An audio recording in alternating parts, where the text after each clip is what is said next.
Hi, everyone. I'm so excited to be here today. I'm here with Joe and Josh with the Healing Dudes, and so excited to hear their story because I know it's kind of a little bit similar to my own with Lyme disease. And I would love to hear from you both on just even, your story, but getting into too how you met. And I just want to hear Yeah, it all. And share with everybody. Yeah, of gotcha. course. Yeah, do you want to go first, Joe, or you want Yeah, me? no, I just want to say thanks for having us. We're excited to be here and share our story. Yeah, Well, I'll try to do this in a condensed version because it can be pretty long, especially with, me and Josh have both been sick for, 18, 19 years now, at least myself, and I know Josh, it's about the same. We have known each other for about almost that entire time. I got sick back in 2005 with a myriad of chronic condition, illness type symptoms. I was in college at the time. I was 21 and spent the better part of a year trying to figure out what was going wrong with me. I was dealing with all sorts of neurological issues, physical issues, all of that sort of stuff. It took me about a year to get diagnosed with chronic Lyme disease. Spent multiple years trying traditional routes, Western medicine routes, Eastern medicine routes with limited success. I was able to heal myself using sort of non-traditional, medicine, lots of mind-body tools and tactics, along with some, what Eastern medicine type practices, supplements, and different things, but mostly neuroplasticity, mind body stuff. And once I got well, I stayed well for about 5 years. I've dealt with this on and off for, like I said, almost 20 years. I have healed to the point where I consider myself in a remission, and then I've relapsed multiple times. Most recently was about a year and a half to 2 years ago when I got COVID, sort of flared up all of my issues, underlying things. And that was kind of the start of when, me and Josh kind of came together and started the Healing Dudes. It wasn't immediate. Basically, it was just us trying to help one another. Like, it was just, all right, we're sick, we're really struggling. Like, how can we come together and help one another heal? And that's when I quit my job, moved down to Florida. We started helping one another heal. And then that was when the Healing Dudes, kind of got formed. It was, all right, I had learned how to heal in the past, Yep. using these same sort of methods. Josh and I were already seeing success. And we realized that there was a calling for us to share our story as we were healing, and also kind of show people what the healing journey is like, just yeah, from the beginning. From the, a lot of people want to share their healing journey as after they've healed and been like, this is how I healed, here's what happened. But we thought there was power in showing the healing journey as we were doing it. So that's the Healing Dudes came out of, honestly, like a 5-minute thing. Like, Yeah. let's just call came out of a ourselves the Healing closet. Dude. Yeah. There's a lot. I tried to breeze through that really fast. There's a lot more to it. We can go into more in depth, Yeah. but Josh can Yeah, share his side of that, and then yeah. yeah. So, I've been sick for 17 years. I'm healing now. I got sick in 2006. I was an engineer for the federal government. Great job. Life was fantastic, completely oblivious to anything, health. And then, when you get sick, it's like you hit a brick wall and life just stops. Yep. And everything you thought thought mattered in life doesn't really matter when you can't get off the couch and you feel like you're dying. And, I had to leave work. I lost my house, my cars, family, friends all thought I was crazy because, you physically look well, Yeah. your blood work all comes back, you're fine. You go from doctor to doctor to doctor. And the last doctor I saw wrote down on a piece of paper, it said, you are healthy. He's like, carry this around. And every time you feel like you're sick, look at this. And I wanted to be like, you're kidding me, right? So my family is standing around me. They're like, all right, this is just anxiety. So they sent me to like an inpatient facility for severe anxiety. And mental things. And I wasn't that. I just felt like I was dying all the time. I'm 26. I could barely walk to the mailbox. Like I had developed agoraphobia. I couldn't leave the house. I was depressed and I hurt. My heart was doing weird stuff and my brain felt that weird derealization, depersonalization, and I had no joy. Mhm. So I'd met someone online that said, hey, you should probably get tested for Lyme disease. I did get tested before, came back negative. I tested again, finally came back positive. This is after like 2.5 years of going to Mayo, John Hopkins, like all these hospitals and Yeah. doctors. And I think over 2 years, I accumulated like $78,000 in medical debt. So, my house was foreclosed on, like I said, I'd lost my cars that I built with my own hands and just all these things. And it was super devastating. And, went through this long period of just, going to Lyme doctor after Lyme doctor and doing IV antibiotics and hyperbaric oxygen and bee venom therapy and literally, hundreds of different treatments and never experiencing any sort of relief. And that's the unfortunate part in the chronic illness is, it's very, very difficult because it's complex, but we Yeah. believe and, from a top down approach, and we'll explain that in a little bit, Yeah. because I now do have life, I do have joy. I'm Yeah. able to Yeah. smile. So going through all that, somewhere in between, I end up having 4 kids, and Oh. I hadn't worked in a while, did a lot of Lyme advocacy, and had known Joe over the years. When we were sick on the couch, we'd play Xbox, with Yeah. each other, and he'd be in Pennsylvania, and I'd be in DC, and then we moved around several times. We always kept in touch. Weren't real tight, we weren't like real. I had a lot of chronic illness friends on social media, like a lot of people in this realm do, and had gone through life and a lot of changes. And there's so much story that's incredible that it's so deep to get into. But I mean, it involves the news, like literally viral stuff happening, and it's a whole nother story. But to get to where we're at, both Joe and I were at a really down point, and I just didn't see any hope. I'd spent so much money on all these doctors and practitioners and tried everything under the sun. Joe had just relapsed because of COVID, and we were struggling to get off the couch. And I was, we were checking in with each other daily because, being completely transparent, we didn't want to be here anymore. Yeah. After 17 years of suffering, it's a lot. You want to go to work, you want to be a productive member of society, you want to do all these things, and I just lost all hope, and I didn't feel like there was any joy. I felt like my kids, which this is all not true, but when we're in that sick, depressive state, it makes sense. I thought that my kids would be better off without me, and what kind of kids want to look at a dad laying on the couch all the time. So me and him communicated over a period of like 3 months, and I said, dude, you're doing pretty rough. Why don't you come down here and we heal together?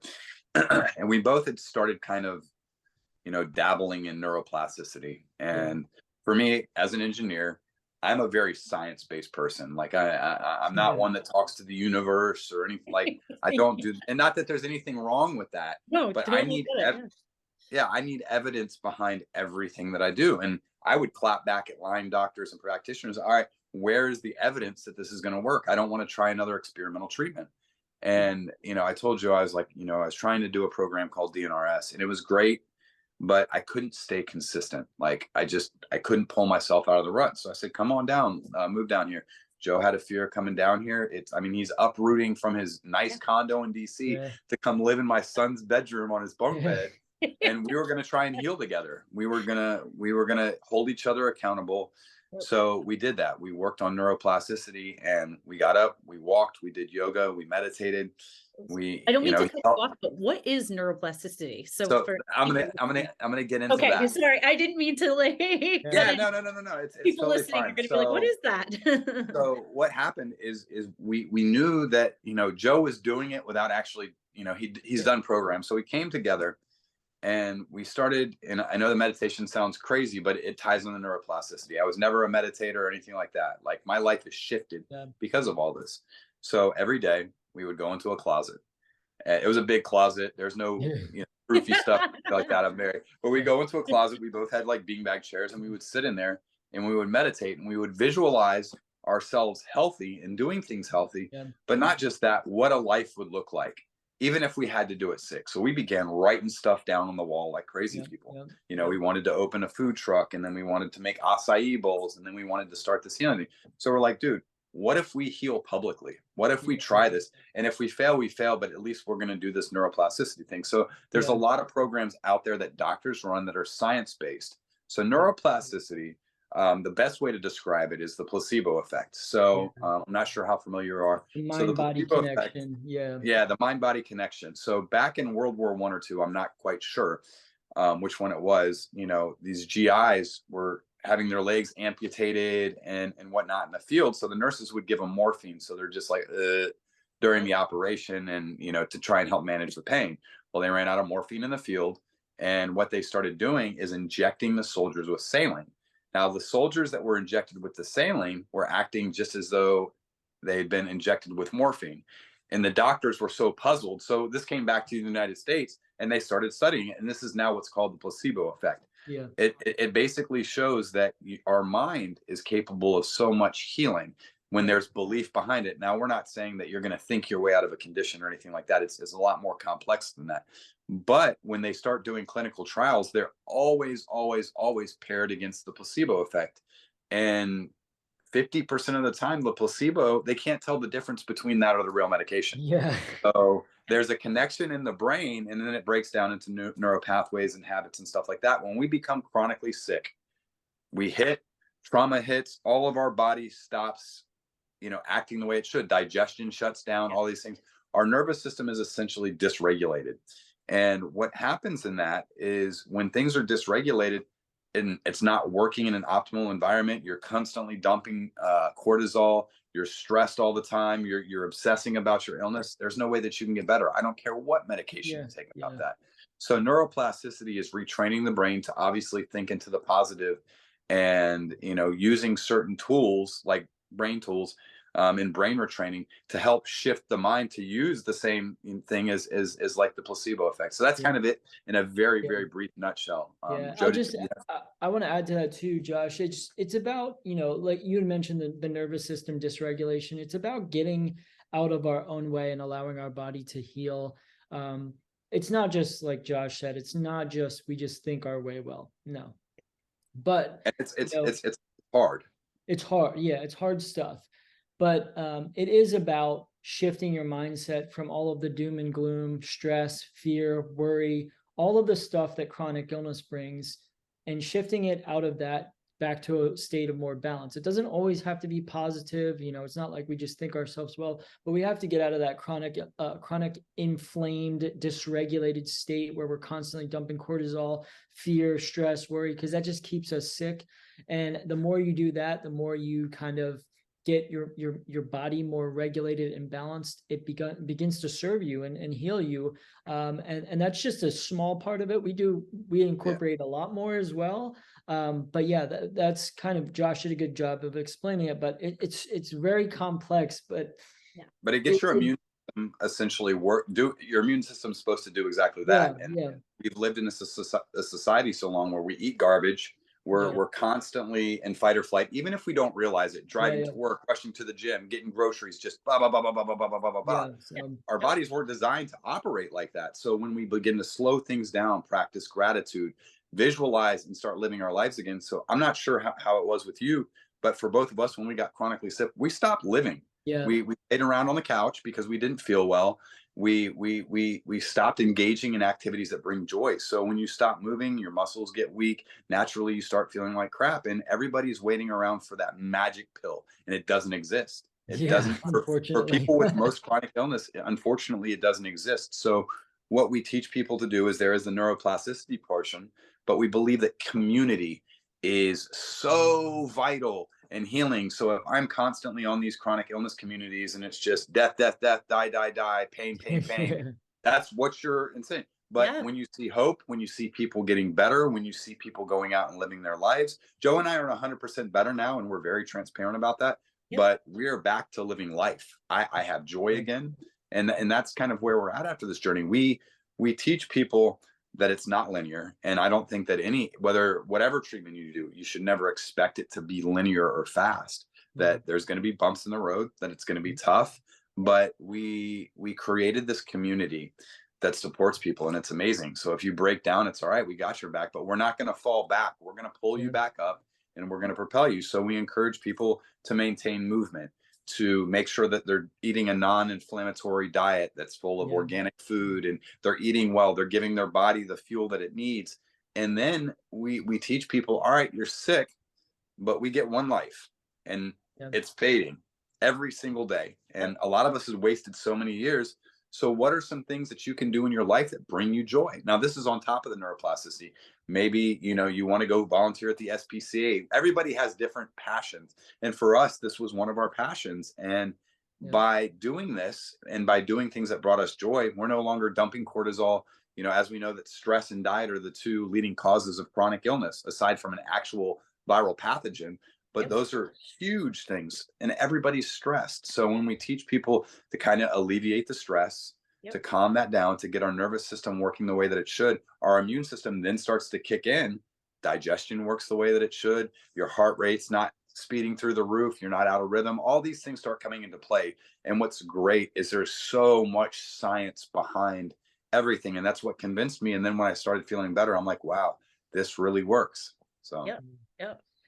No, thank you so much for getting into that and sharing your stories and stuff. And it's incredible, but it also is like, it's so frustrating to me that more resources are out there. I'm really excited that they are now, but I feel like the community that you're building is so key too. And I'm so happy you both had each other, because it's a lonely road with people being like, fine, you look fine, like Yeah. just Yeah. work out, eat less, and like Yeah. heard that one more time. Or like I kept getting, I went to 20 plus doctors, was diagnosed with anxiety over and over, and I'm Yeah. like, I have anxiety because my body's falling apart. Like, Yeah. exactly. Exactly.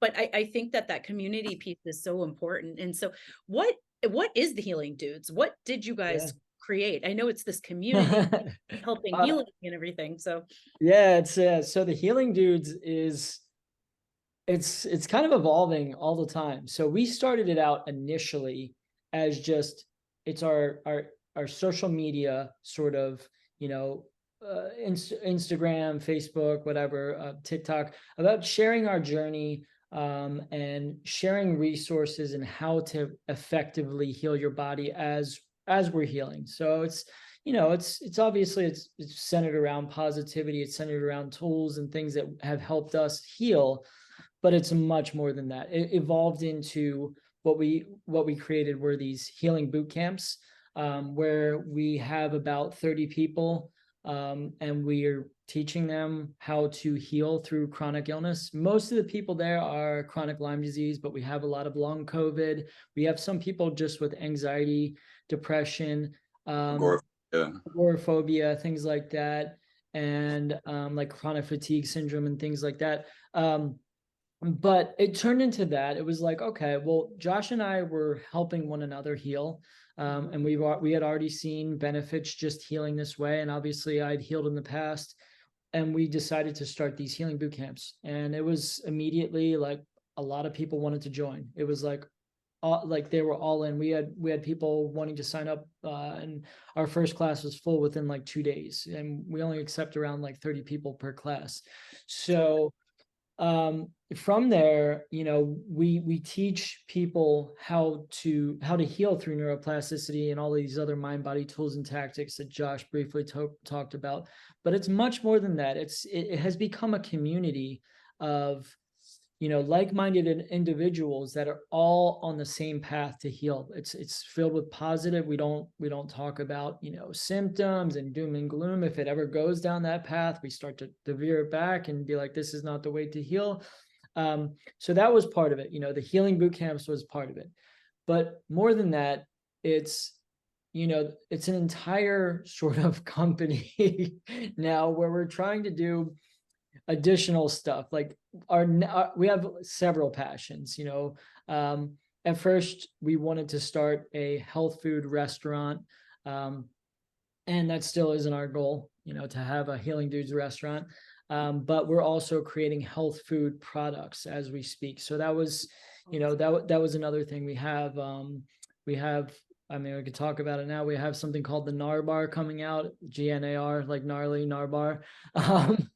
So, and it's a healthy, like, protein, like nut and fruit based bar that sort of people can eat that are dealing with chronic illnesses, it's an anti-inflammatory, it doesn't, low in sugar, no allergens, vegan, gluten-free, all of that sort of stuff. So the Healing Dudes is kind of constantly evolving, which we're blending all of our passions. We really just want to, impart healing, positivity, and resources, that help people that are going through a tough time. We know, like, it is very, very dark. It can be very grim when you are dealing with a chronic illness and you feel like there is no hope. And we want to provide that to people. We want to provide people with a resource that they can feel like they are not too far gone to heal, that they can hop on regardless of where they're at in their healing journey, if they just relapsed or whatever, and provide that hope. Because, both Josh and I've seen it. We've been at the bottom, the very bottom.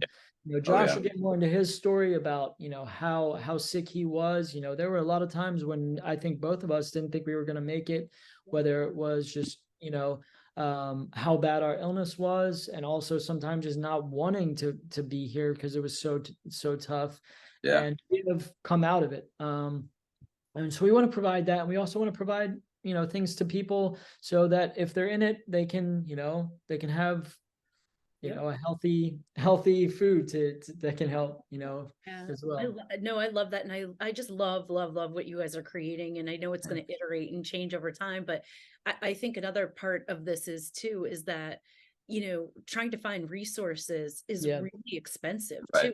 I sold my condo and had to leave work to go finally. Not everybody can do that. And, having the resources like even yourselves out there for people, it's available to anyone, any age range, and having that hope, because that's what even got in my way. Cause I was like, what am I going to do? I'm out of money. I can't keep spending like thousands of dollars a week on these treatments and stuff like that. So it was exactly crazy. It's tough because it can get really expensive trying to heal, and it doesn't have to be. It doesn't. Absolutely. And that's why, like, we've priced our classes, like, it's $125 for the class. And literally you come in, you're assigned from the very beginning an accountability partner. So you have someone with you from the very beginning of this journey that's in this with you, because it's a boot camp. It's difficult. Like, we're going to push you. Like, this business that Joe and I created a year ago, if you would have told me when I was sick and suicidal that I would be creating business, I would have laughed at you, because it didn't seem feasible. But trying to teach people too that you can still live a life while you're healing. Because here's my thing. We are never going to paint this big picture that everybody gets miraculously better, because unfortunately I don't believe that people get completely better. I believe that healing is a constant thing, that we're always going to be healing, that we're always going to be trying to get to, I'm at like 75% and I'm happy. Like, I enjoy my life. I went to Disney World and Universal and did all these things that I wouldn't do. And I haven't really said, I was in a wheelchair for years. I had neuropathy from my waist down. I couldn't feel anything. And just for people to be able to see that hope, and they've seen it real time. They've seen me freak out and run off airplanes and actually get on. I mean, we share a very, very in-depth perspective in our class. So you get a healing partner from the very beginning, and they hold each other radically accountable. Hey, are you getting up in the morning? Are you practicing gratitude? And these things sound simple, but after 30 days, you've made a routine of, now I wake up in the morning, instead of talking about and thinking about how sick I am, you now think about what you're grateful for. There's science behind gratitude and the difference that it makes. 100%. No, our brains are miraculous, and our bodies, they truly are. That's some of the advice I got from some practitioners. I walked in, I was like, I'm sick with Lyme. And one of them stopped me and was like, don't call yourself sick. It's like, because don't associate yourself with being sick. So I used to yell at doctors, like, get so upset. So you're telling me that I have to do work to get better? I thought that there's some treatment that you had, and I'm not saying we're not saying that all treatments are bad. I believe that there are complementary treatments to this, but I don't believe that we can ever fully get better or get a great deal better until we address our tear. Because I did suffer with severe anxiety, severe panic because of everything that had happened. And it wasn't until I addressed my nervous system, and I had to do that. Like, I had to do that work. I had to face the fears. So we really hold people's hands through that. And then we have Zooms twice a week where it's 30 people, and we get in, and Joe and I pour into them, and we they talk about their victories, and it's great to be inspired, because I think so often in chronic illness, we're in these communities that are like, man, I went to the doctor today, and I almost passed out when I got blood. Okay, that's great. We know that we're all suffering, but let's talk about the good. Let's try to shift that focus. And then, we don't think that walking is going to save anybody's life, or just changing their diet is. But when you begin to engage in living again, and despite how you feel, because if your doctor tells you that you're not going to die, chronic illness is never, you're going to die tomorrow. It's a long, drawn out walk over barbed wire and glass. It's hell. It's literally hell. But we give you tools to be able to do that. And, people use other complementary treatments and stuff like that. But neuroplasticity in itself has kind of been an explosion in the chronic illness community. There's a lot of doctors that have programs. Joe and I aren't doctors, but we have a combined almost 40 years of experience of being sick. Yep. So, we said we'd heal in front of people, and we've done exactly that. And we're getting better, and we've seen people in the class get better. And I don't think that there's anything. I'll never go back to being an engineer, because there's nothing more gratifying in life than seeing these people get their lives back. And I mean, we've had people that haven't left their house in 10 years now getting up and leaving and going and creating jobs, because we don't encourage people to go back to the rat race, to the 9 to 5. But what is it that you dream? What sets your soul on fire?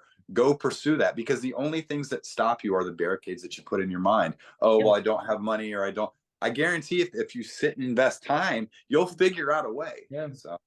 I mean, I was living in Josh's kids' room when we came down here. So yeah.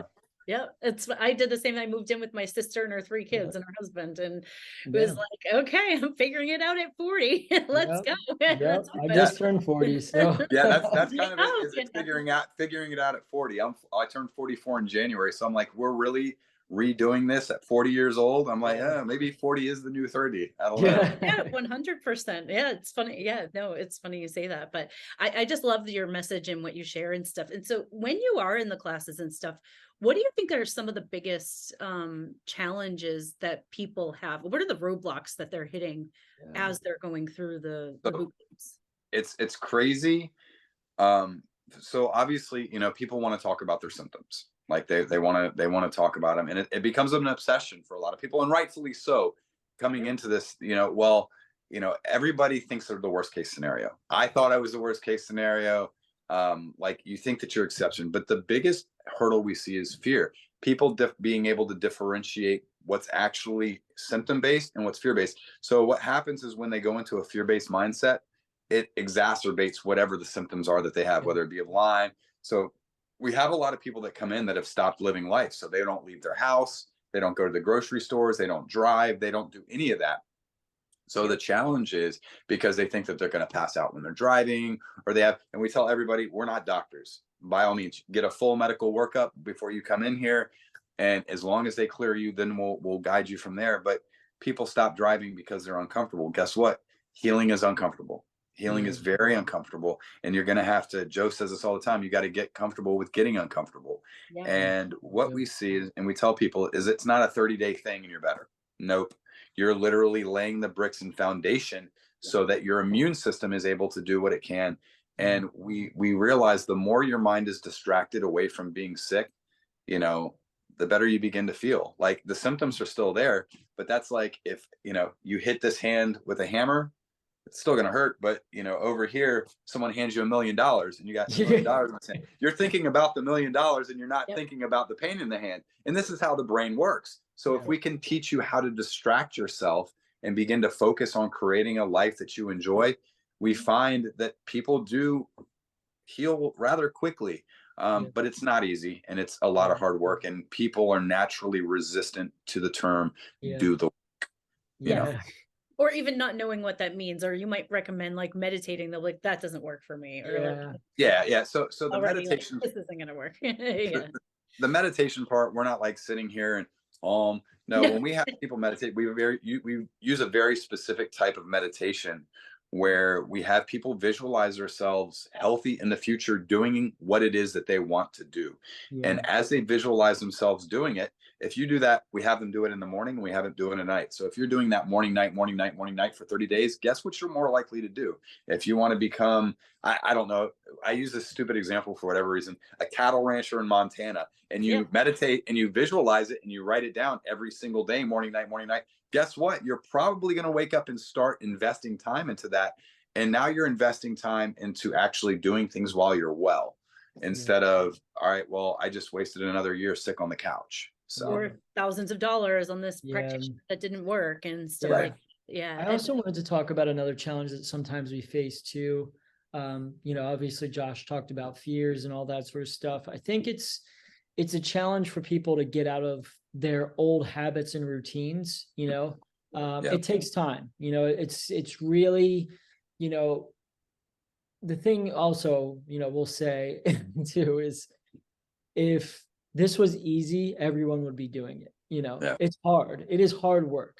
So when you're constantly challenging, you know, old habits, rituals, routines that are unconscious, they're completely unconscious. You don't even think or realize you're doing them.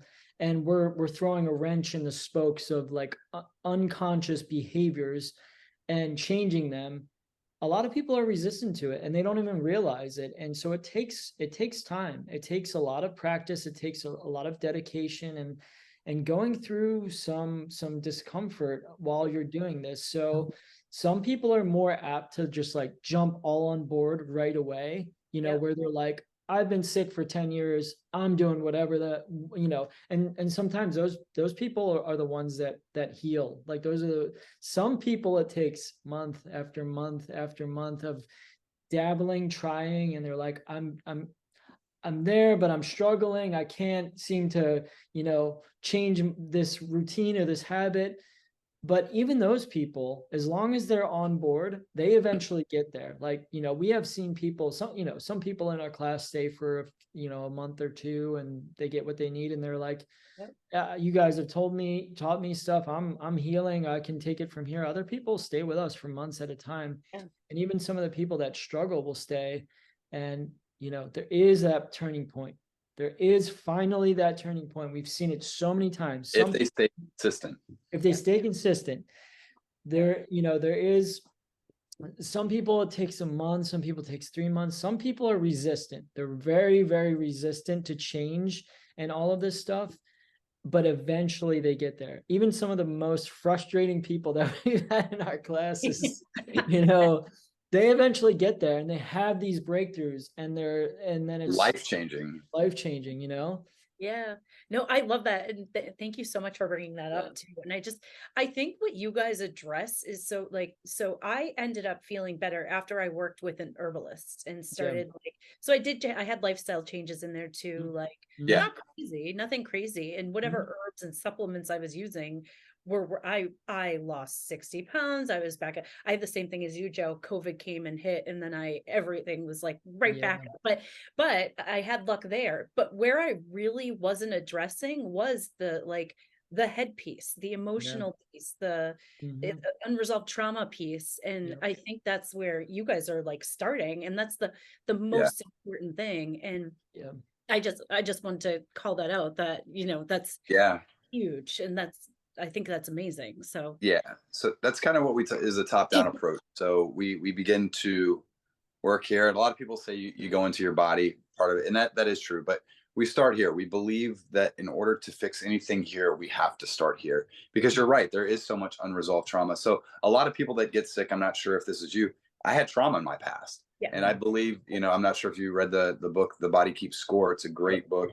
So all these things that happen, we carry this around with us. So you pile that on our back, and then you pile years and years. And I used to eat terrible. I would go to McDonald's and I would eat it. You pile that on, then you pile stress on. And we are a perfect, because I know people that have gotten Lyme that they take antibiotics and it's gone like that. They're fine. And everybody is so different. But I look at the people, and most people that get chronically sick have unresolved trauma. So you Yeah. have all the unresolved trauma, years of eating bad, all these things that we're carrying around. So you get an opportunistic infection like Lyme, and it hits you, and you literally get hit by a semi. And I'm not sure how hard it hit you. Like it knocked me. I was down for the count. I couldn't Yeah. work. I'm drooling on a pillow every day. Yeah. But Yep. what happens too is, what we don't realize is, that's traumatic.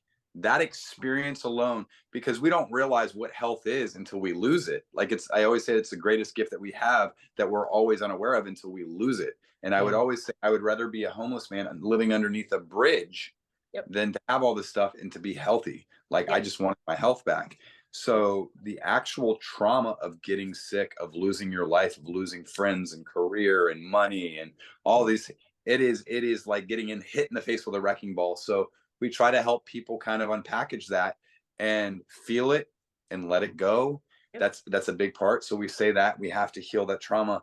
But also, I think a big part, we see a lot of people come in, is they're living in constant stress, whether it's from a spouse, whether it's from kids.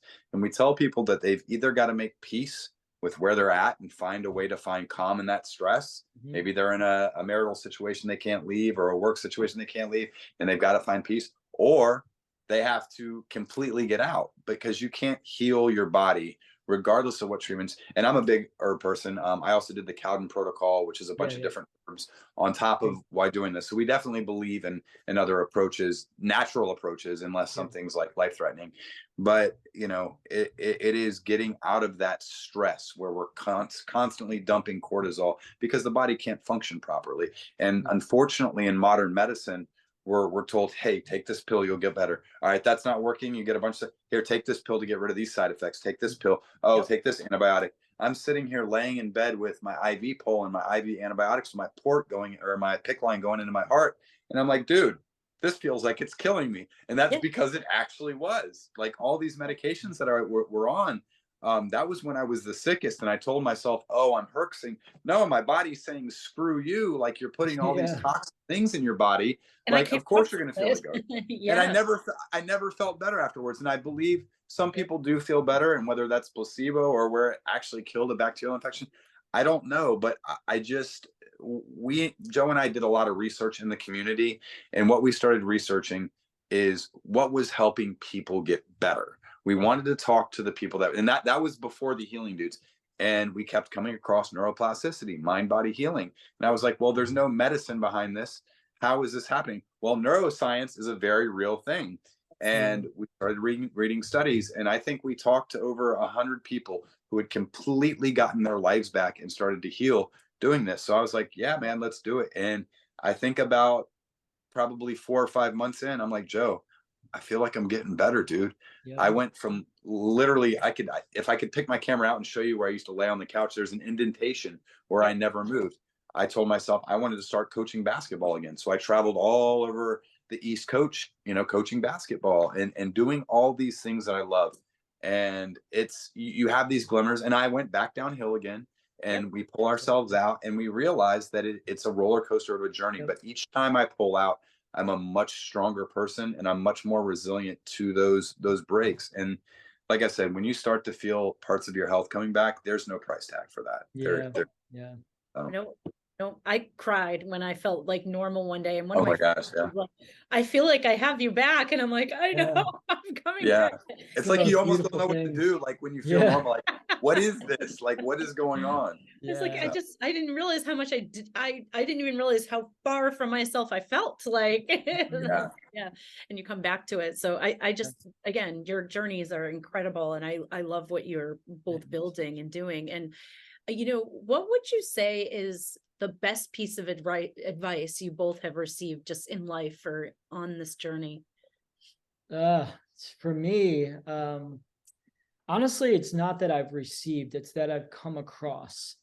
And it's all about acceptance and commitment.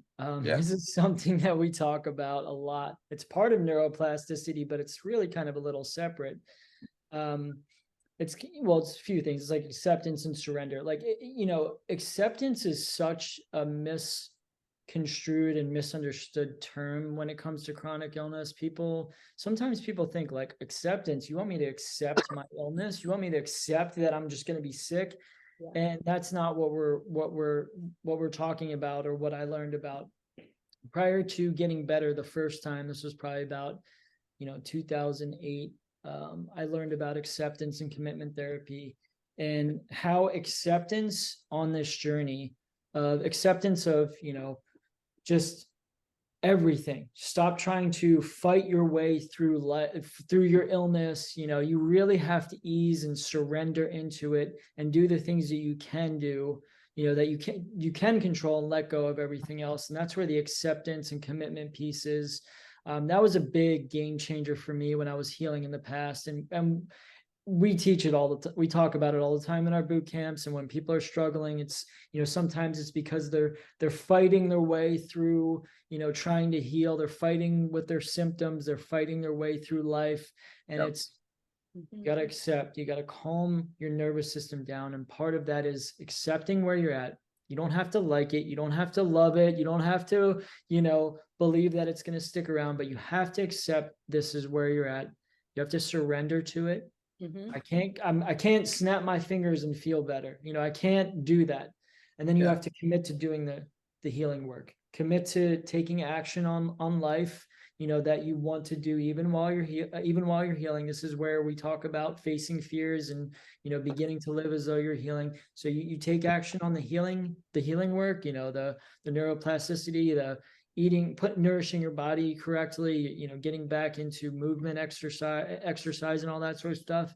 Commit to re-engaging in life, commit to doing things that you once loved to do or want to do. And some of that's just half the battle. It's just that sort of, those sort of simple practices.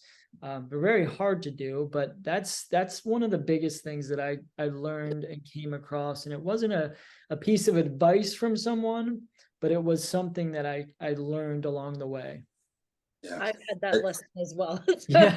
I remember I was meeting with a therapist, and I was like, I'm so miserable. I hate the way things are, and like this and that. And I had some version of myself that was like, she kept saying to me, she's like, yeah, but this is your life. Like, this is what it is. Like, you have to accept the weight gain, the feeling like crap, the whatever. And I was like, but I don't want to be in this. She's like, I know, but you need to accept it. Yeah. Like, and it kind of clicked. And I was like, wow. I just keep envisioning that, like, I'm this other being, another person, and it's not. And so it was kind of a big block for me. So I've definitely resonated with that. Yeah. So. It's tough. Yeah. I think for me, in the very beginning of this, I tried a bunch of different neuroplasticity programs and nothing worked. But it was me that wasn't doing the work. And I talked to a lady that I'd known for years that was bed sick, that had been in the hospital, that had been on her deathbed multiple times. And I'd seen her get better. And I was so propelled to talk to her, like, oh my gosh, what did you do? What did you do? What did you do? And she's like, I did a neuroplasticity program. I was like, yeah, I did that, but it didn't work for me. She's like, were you consistent? Like, wait, what? She's like, were you consistent? Did you show up every day? I was like, in the beginning, yeah. She's like, how long did you say? I was like, 2 weeks. She's like, you weren't consistent. You weren't consistent. Oh. She's like, you have to wake up every morning and do the work, and you have to be consistent. Even if you take one step forward, it's in going in the right direction. She's like, don't be stagnant, be consistent, show up daily, create that, and get these things to where you're creating a healthy habit and a healthy lifestyle. And that's where you see the shift. So for me, it was just consistency. And that's one of the biggest things that I now preach, because I realized the more that I was consistent, the more that I showed up, the more that I went out and started to live my life, the more I started to heal. And like I said, both Joe and I do take herbs and stuff like that. But for us, the biggest thing was calming down the nervous system, getting things regulated, and getting out of the way, and letting the body do what it was designed to do, digest food properly. I had POTS. I mean, I had so many different diagnoses. And as I've gone through, like, so many symptoms have just gone away. We're not the type of people that tell you, hey, you need to shove kale up your nose and do yoga and stuff like that. But we do believe that movement's so important, because when you've been stagnant for so long, you're gonna feel weak. You're not gonna feel things, and you need to get your blood flowing, and it needs to get to organs and stuff like that. But do we think it's gonna heal people? No, we believe it's one small piece of a very large picture. So I just felt I'd add that. But yeah, consistency is big in all of the things that we teach to our class. We say you have to be consistent and show up and do them all. You can't pick and choose what you want to do. We condensed everything we could to make it as simple as we can. And you show up and you do this in the morning and you do it at night. And after 30 days, if you're consistent, you will slowly start to see your life change. I love that so much. And that's like, you guys have just nailed it. And I'm so happy that you know each other and have found each other, but have created this. I think everybody needs it, whether it's Lyme or not. Like, we have a stressed out world, stressed out society. And, you know, it's causing so many issues with anxiety and depression, just in general. But like, especially for the Lyme community, I think this is incredible work. And when did you have, I know it's so different for everybody, but when did you start to, after being consistent with it, start to see the change? So it's crazy, because I'd only had one moment in 17 years. I'm not sure if you had brain fog or DPDR. Like, my neurological, I couldn't drive for 6 months. I was So that was kind of, I was like that and that's like one of the last things we see go in people. But I'd only had one moment in 17 years where that had went away, and it only went away for 3 minutes. And then I was actually out in nature, floating down the Shenandoah River, freaking out, and it went away. But as I was going in this, I remember calling Joe specifically, because that was one of my bad symptoms. Like, I just didn't feel like anything was real. Like, it all looked blurry, and it's very hard to describe. But I remember calling him almost in tears, like, bro, like, it gets me now, because you feel it for so long. But I was like, dude, like, I feel normal, you know? And it was such a, sorry.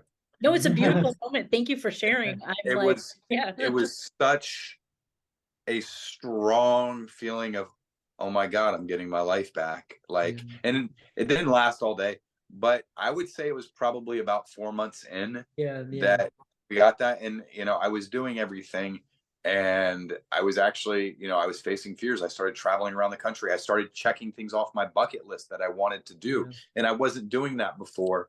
And after that, you know, that lasted like 5 minutes, where I started to feel normal. And then 5 minutes turned into half a day, and then half a day turned into a day, and then a day turned into a weekend. And the next thing you know, I'd have weeks where I felt normal. Now, I don't feel normal 100% of the time. I'm very honest and transparent. But like I said, I've gotten my life back. So it was probably like 3 or 4 months in that I got that first glimmer. And that's what we tell people, is it just doesn't, for most people, it just doesn't, bam, come back, and you've got to see little sparkles. You see little glimmers, and then those glimmers turn into bigger things. And then, you know, before you know it, like, you're really starting to have good days, not good weeks. And some people progress differently, but that's generally kind of been the routine that we've seen over people in the past year. Is that's how it starts. And I mean, that moment for me, I will remember for the rest of my life. So for me, it's, you know, it's about the same, but, you know, I was a little different too. Like, cause when I'd gotten better in the past, to the point where I considered myself in a remission, where I dealt with symptoms periodically in those periods of years when I had healed. And it always kind of follows the same progression. Like, this is my 3rd time now that I'm actually healing. So I got sick in 2005, healed in like 2010, was well until about 2015, healed again. It took me some years, about 2018, 2019, 20, 21. I was pretty well. I started going downhill a little bit, because I had some stress in like 2021 and some things. And then when I got sick in, you know, 2022, after I'd gotten COVID, that, you know, whether you want long COVID, Lyme, it's everything. All of my stuff. All the same. Pretty much. It's really a lot of. I feel like you all could the treat them the same. same. It's all the same symptoms and stuff like that. Anyways, I was really, really sick for about 6 months.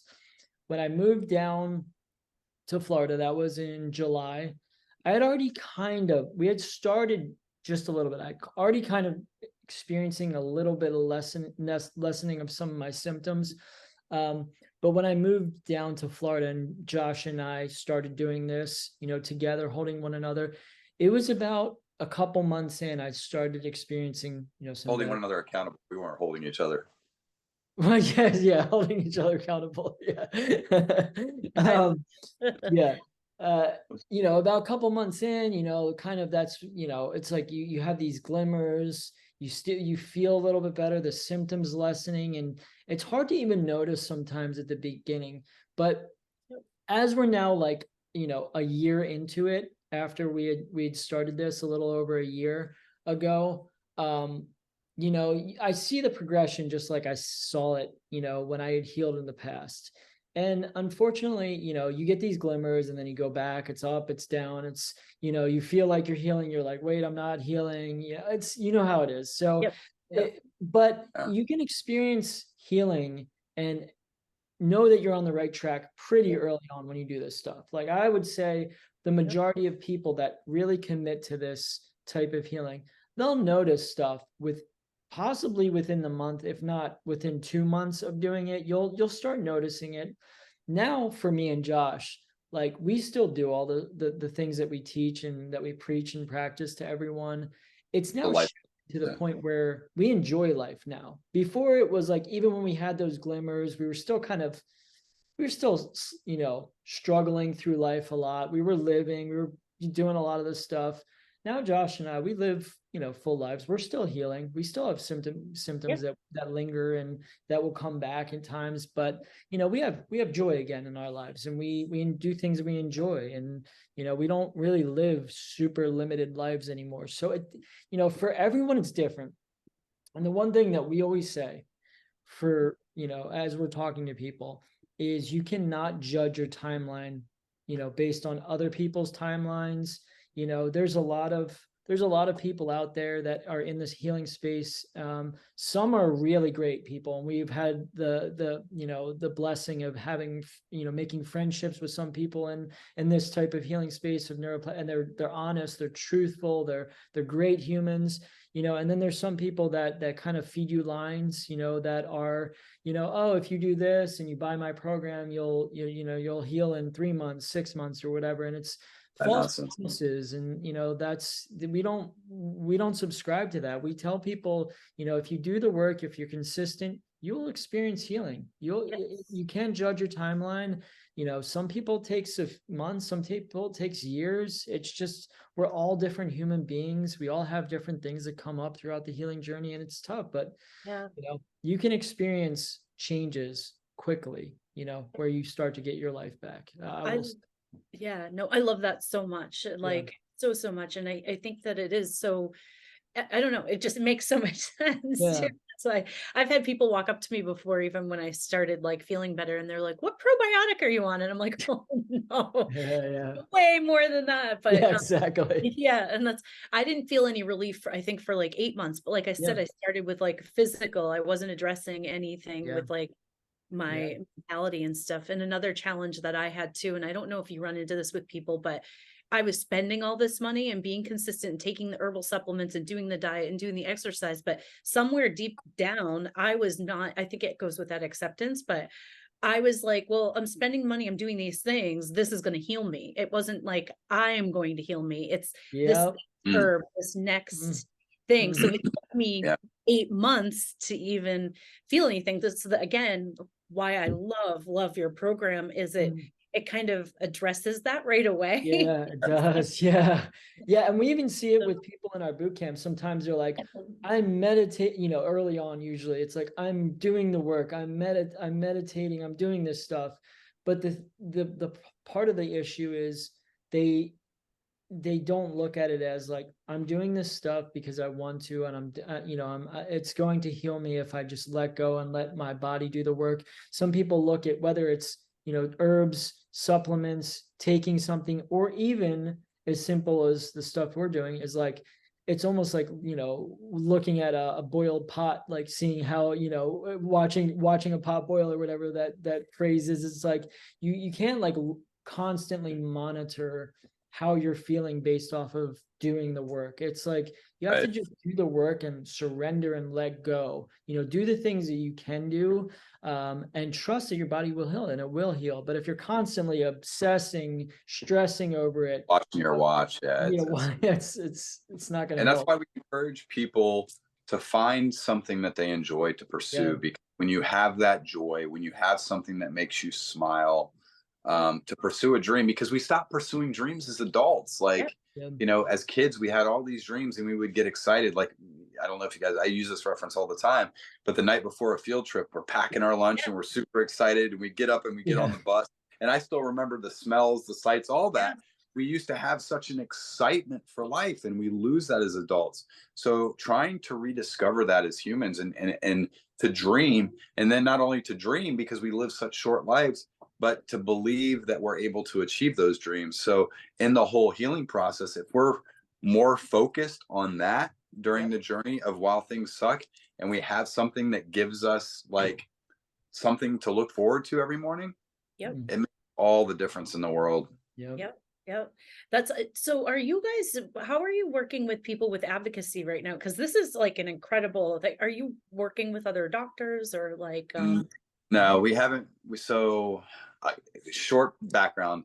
While I was sick, I was heavily involved in Lyme advocacy. I ran the largest patient-run nonprofit in the country called the Mayday Project for a while, where we protested the IDSA, the CDC. We got bills passed on Capitol Hill. I mean, I was arrested for protesting. We went, it was, I'd had friends that had died from Lyme. Wow. And now I don't know if it was treatment related or if it was the actual, because you're taking all these experimental treatments. So, it was such a big part of me. And then I realized how many organizations are really in this and just making money. And I was disgusted by it, and I burnt myself out. So I definitely speak about it from a personal level, and both Joe and I do support Lyme advocacy, and I hope that they do find a cure.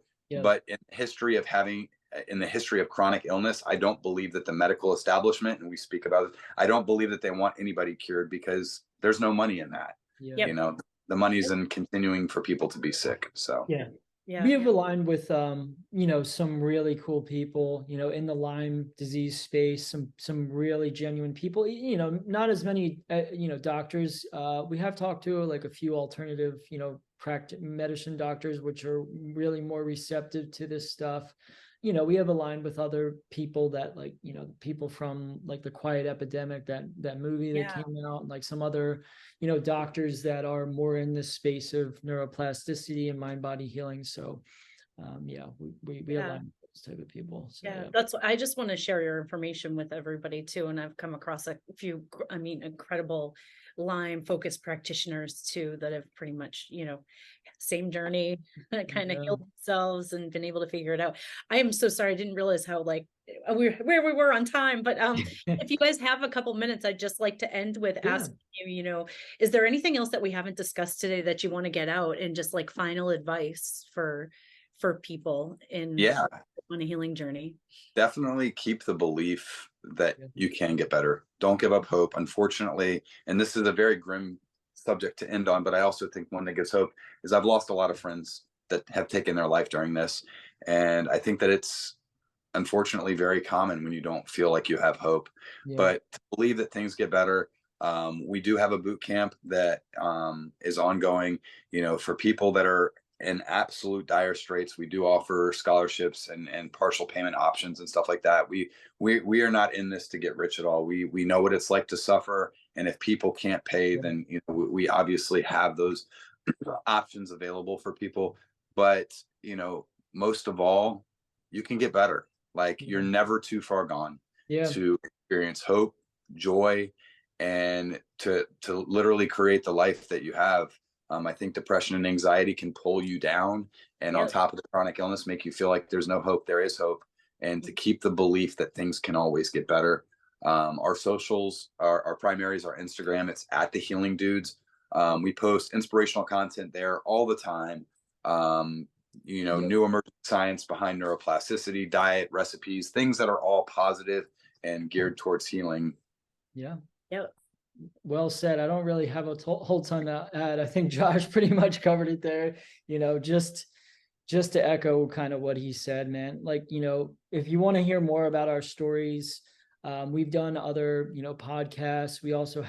We started our own, but we never really, to you, it's a lot of work, Oh yeah. we just kind of stopped. But, if Yep. you want to hear more about our stories, you can go onto our Instagram, and clicks through some of our things.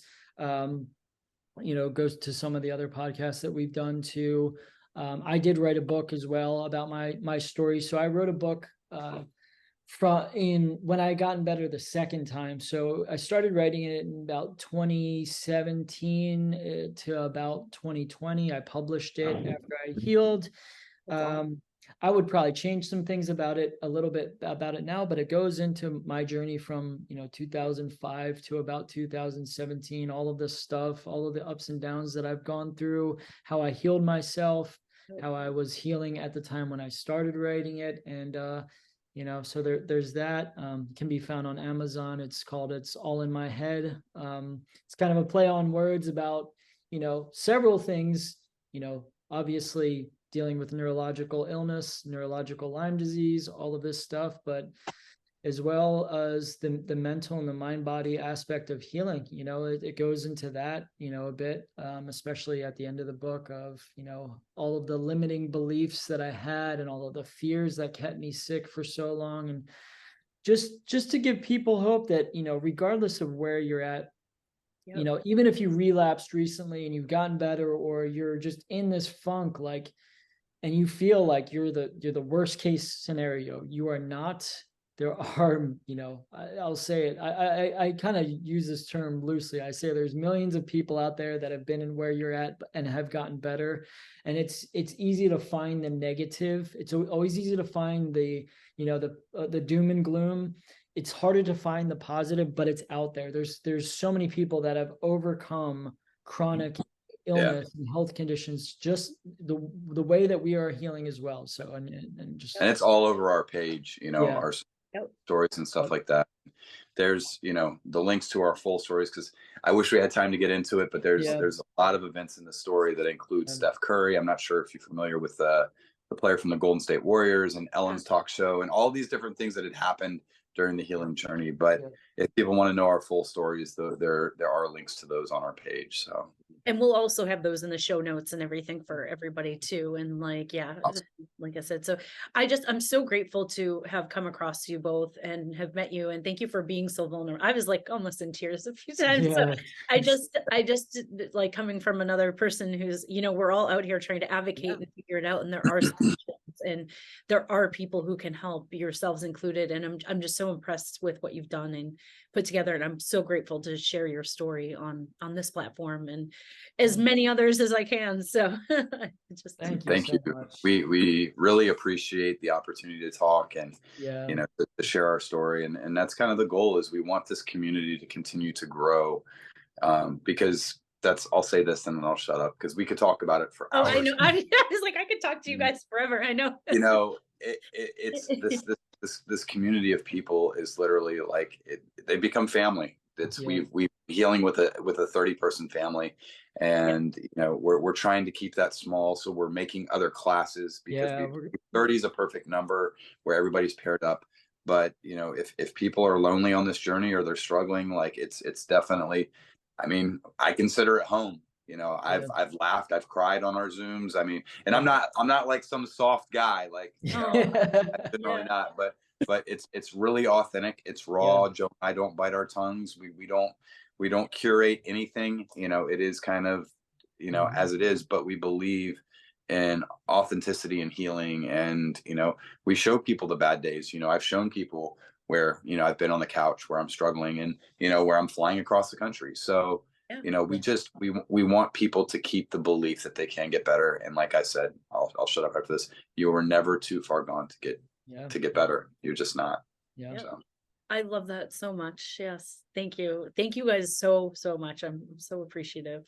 Thank you so much it's great to align with you and be on your podcast here. So appreciate it. Thank you so much for taking another holistic view of your health with us. I hope you've really enjoyed today's discussion, and as always, take control of your own wellness journey by exploring the practitioners and modalities available near you or on our directory at www.holistichealthcollab.com.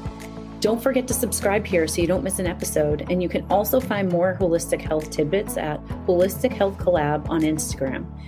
Please leave a rating and review to help us reach more people that might need to hear this information. If you have any questions about today's show or any ideas for future episodes, or if you just want to reach out, you can contact me directly, Kate Maslowski, at kate@holistichealthcollab.com. You can just put podcast in your subject line. Again, thank you so much, and I hope you have a great day.